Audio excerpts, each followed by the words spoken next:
everyone. So I just kind of took a couple of minutes to be quiet in my room and just think about things while my kids are entertained, and I've really been struggling this week with feeling like a failure. I don't know if other people feel like this too, and like, I don't know, I always feel a bit alone in it, because I think if you're like a writer or you do anything creative or artistic, quite often you are surrounded by people that are overly confident in what they're doing all the time, and or maybe it's just that like we're sort of trained to only show that side of ourselves, and there's not very many people I find that you meet that like own up to their feelings of like inadequacy and struggling to have confidence in what they're doing and just in how they're leading their life in general. Like, I don't know, I think like we all kind of have a plan in our minds when we're little of what we would like our future to look like, even if it's not fixed. Like, I know you have phases of thinking that you're going to do some sort of really unlikely job, and then you probably, like, most people you meet probably aren't doing what they thought they would do as a kid.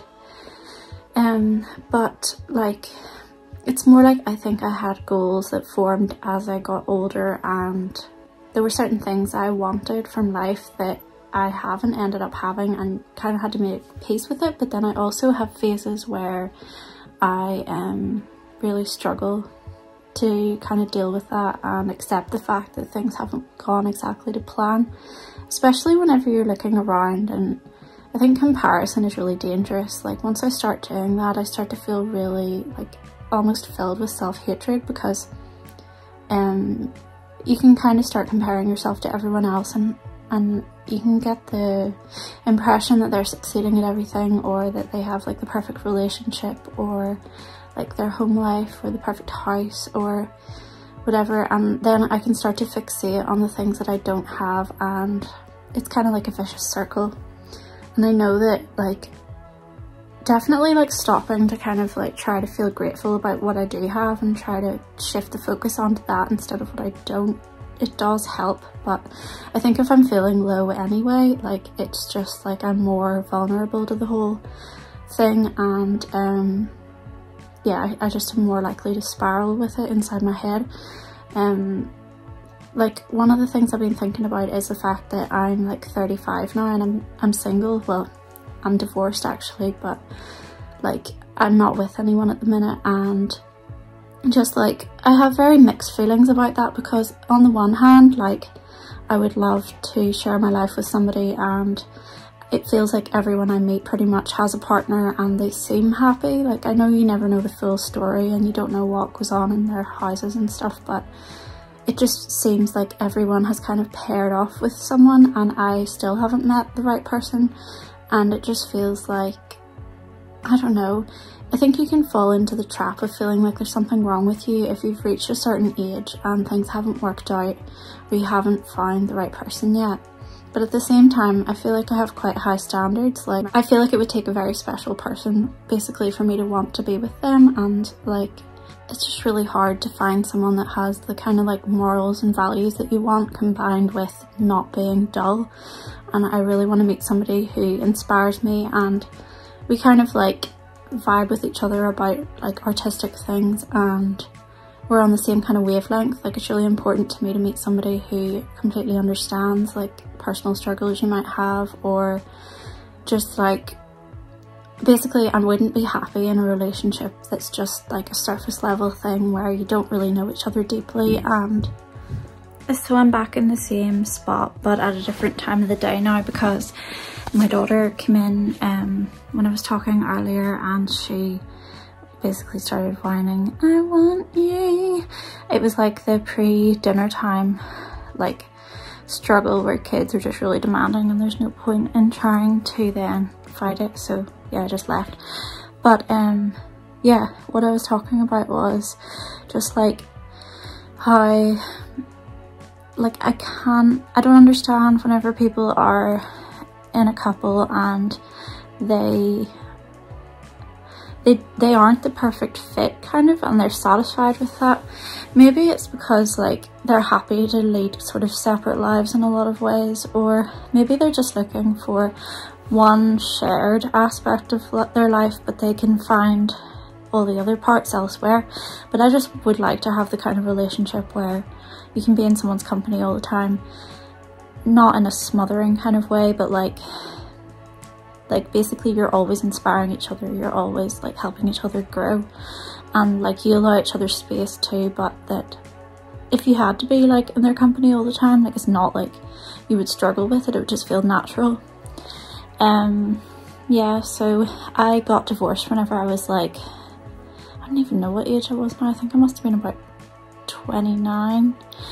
And I definitely didn't plan for that to happen, but I guess like, and I think that like most people assume if you get divorced that like you want to get divorced if you're getting a divorce, but I didn't want to get divorced, like, and even as I was going through with it I didn't want to, but it was more like I knew that I couldn't repair the relationship, so I basically did it for my future self, knowing that later on I might want to have the option to like get married again, and I wanted that to be a possibility, even though I didn't feel it then and I didn't want it.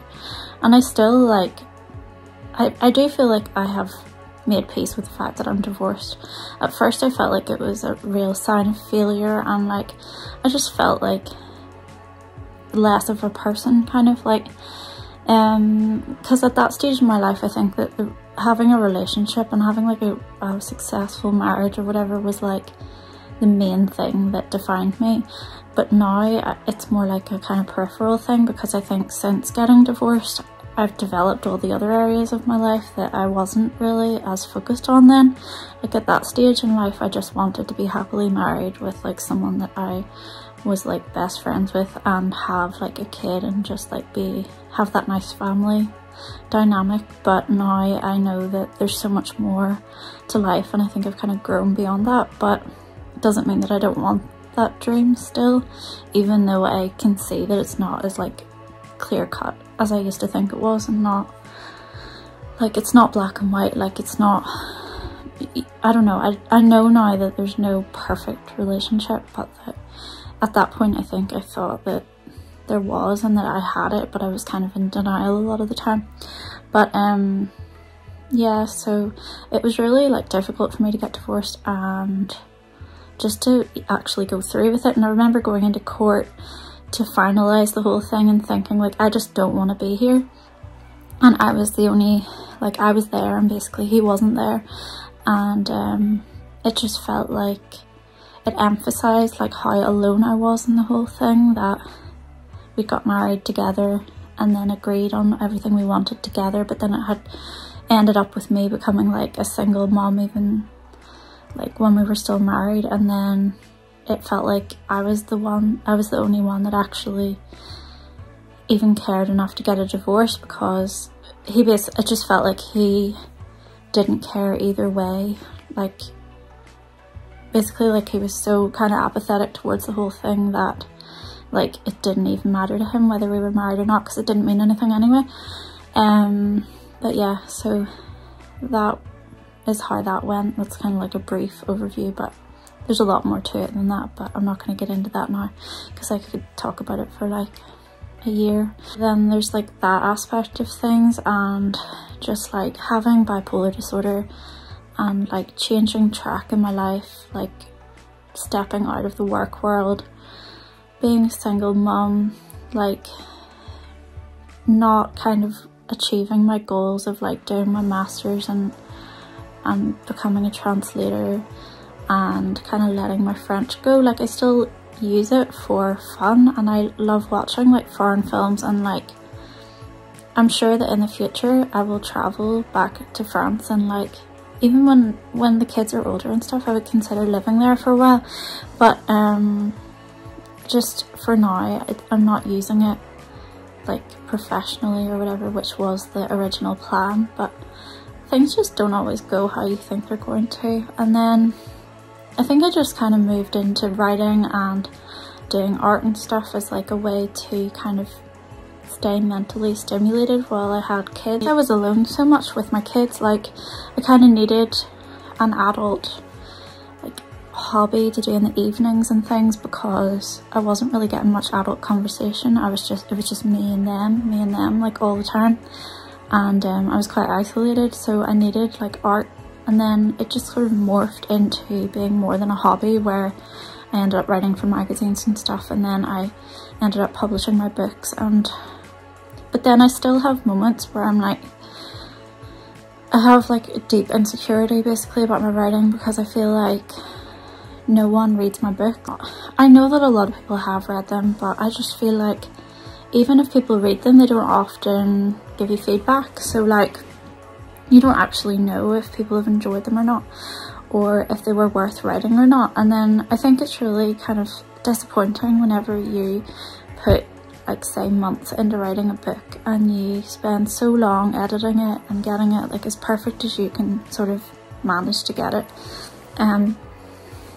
and then like it sells like 2 copies and you get like 1 review, and it just feels like, why did I kind of put my heart and soul like into this just to have it basically rejected by the world? And I know that there's probably a lot of like artists and stuff that feel like that, but maybe they just don't talk openly or publicly about it. But then I look around and I see like all of these thriving artists that are like selling like millions of pieces of work on Etsy, or their books are like bestsellers on Amazon, and it's just like, it's disheartening, because you feel like, I don't know, you just feel like, why is it working out for them and not with my work? But I also think it's like a self-fulfilling prophecy, because it's like, if you don't believe like that you're going to be a huge success, then you probably won't be. And like, you need to believe in what you're doing 100%, or else no one else is going to. And I think I do deep down have faith in my work, or I wouldn't put it out in the world. But it's just like, I don't know, I also just have a lot of insecurity and self-doubt, and I guess like I still need like validation from people that it's not crap. Yeah, so there's that. And just like the family stuff. And I think I've been struggling too with like my house at the minute. Like, I'm hoping something will shift, but I just have a really bad landlord who doesn't fix anything, and like the place is literally like falling in around us and he doesn't care. And I think it's just depressing sometimes, because I feel like I have limited DIY skills anyway, so there's only so much I can do, and I don't really want to put my own money, not that I have a lot, into like repairing things, because it's not my house. And I know that like, it's hard to explain. It's kind of like you're filling in one crack, but there's still like 400 others that are way more obvious. So it's like, you're only like fixing one thing. It's just like, it's like painting a poop, because it's like you can kind of gloss it over, but it's still going to be a poop. Yeah, and yeah, that's just like my mum brain, that the first thing like it goes to is poop. I just start to go in circles and kind of get in this like mental state where it's like it's like this horrible swamp that I'm wading through of all of these like worries and like inadequacies, and like just I let it all add up, and then it's like I can't see any value in myself anymore. And it's just really hard, because I think that nowadays, particularly, everyone's success like online so much, even if it's not entirely real, that's like what you're seeing of it.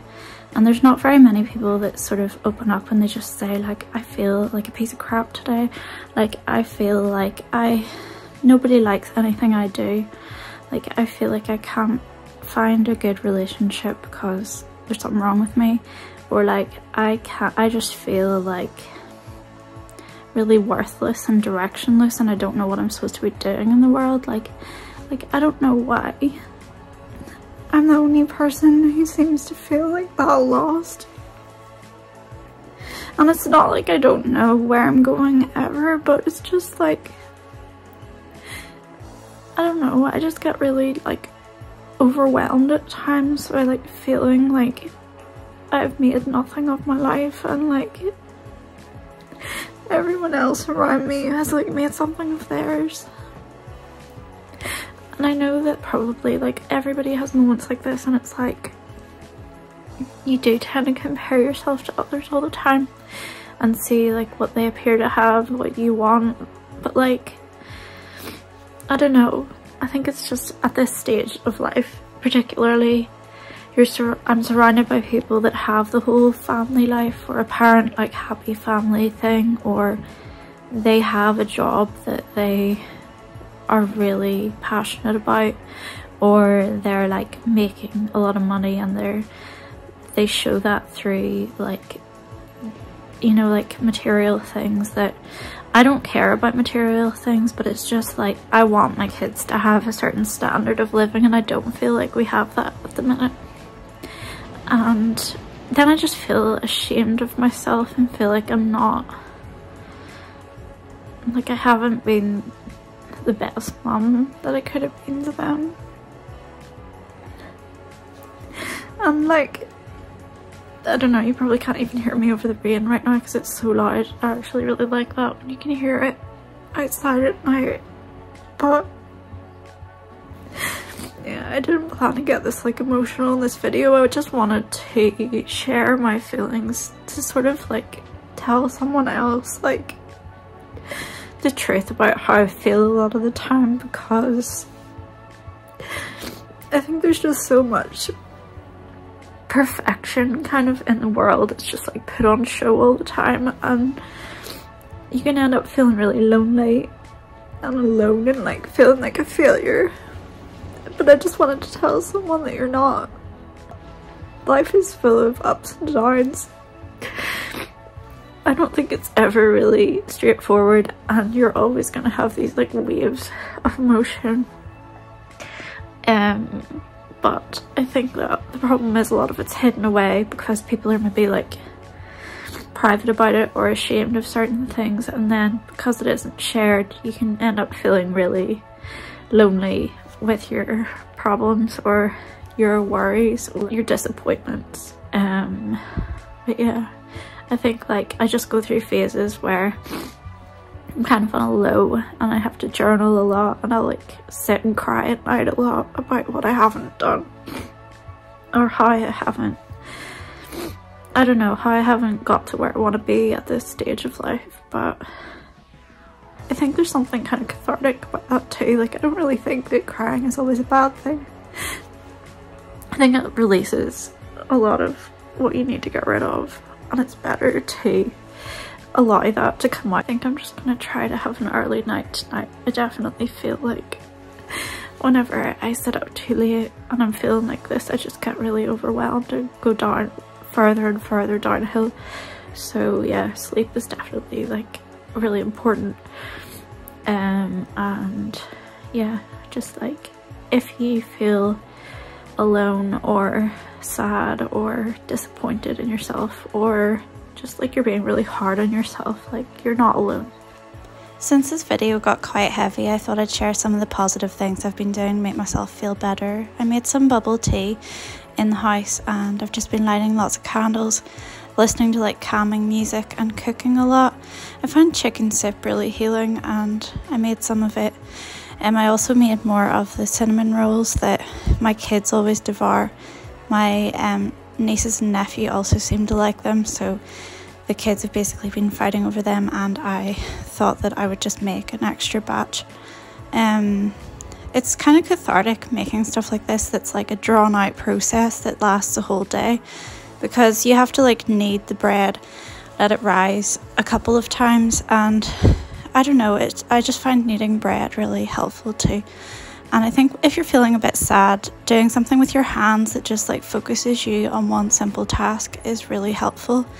And I like the part where you roll up the dough with all of the like cinnamon sugar inside and then slice it up. There's something satisfying about making the individual cinnamon rolls.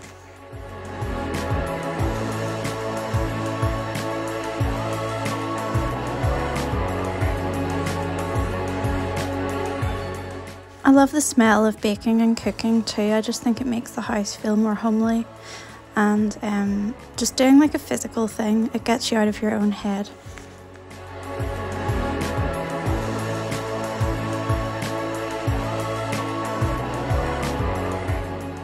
these are just the buns before they had risen, and then this is just like a short video of what they looked like when they came out of the oven. I love tearing them apart too, it's kind of satisfying. And this was the chicken soup that I had for lunch. I also finished off a painting I'd been working on and off for a while, and the girls and I tried a place that had like a sign outside advertising like Vietnamese coffee and these little like, it's like bao bun donuts. So we tried that, and my daughter got mango ice cream and my other daughter got like a watermelon drink, and we all kind of shared, and they stole my donuts. And it was such a rainy day, and there was something about the red lighting that was just so cozy. It made me want to go and sit there, and the girls seemed to enjoy it too and asked if we could go back again. I think they would live on the little donuts they made. Yeah, so this was just a picture of what I got, and yeah, thanks for watching. I'll see you soon. Bye.